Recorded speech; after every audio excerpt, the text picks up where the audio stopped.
ahli sunna val jamoa kimlar? Ahli sunna val jamoa o'zining islohidan kelib chiqib, ahli sunna ya'ni sunnat ahli va sunnat ahlidan bo'lgan bir jamoat degan gap mavzusida bo'ladi. Buni birinchi bo'lib Ibn Abbos roziyallohu anhuma firqalar ko'payib ketayotgan vaqtlarida ahli sunna deb birinchi aytgan kishilardan biri shu kishi bo'ladilar. Undan keyin tobiinlar zamonida odamlar ahli bid'atga juda ko'p kirilib ketadilar.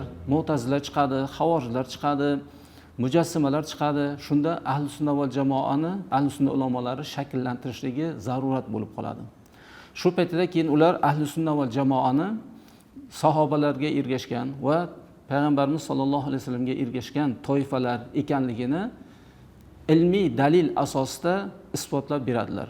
Ular agar kimki tobiinlar sahobalarga ergashsa, sahobalar Payg'ambarimiz sollallohu alayhi vasallamga tabiatanki ergashganlar.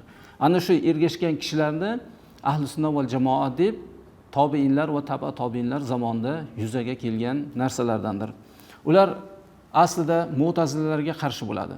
Mu'tazilalar hattoki butun islom olamiga yoyilib ketib, xavorijlar ham yoyilib ketib, islomni yiqib tashlashlikka yaqin bo'lgan paytlarda ahli sunna ulamolari, zabardast olimlar, mazhab ulamolari bosh ko'tarib, bular o'zlarining Payg'ambarimiz sollallohu alayhi vasallam zamonidan o'sha zamongacha yetib kelgan fiqhiy, hadisdan va e'tiqoddan bo'lgan barcha masalalarni birlashtirib, ular ahli sunna val jamoa deb o'zlari nom beradilar va shu nomda barqaror qoladilar.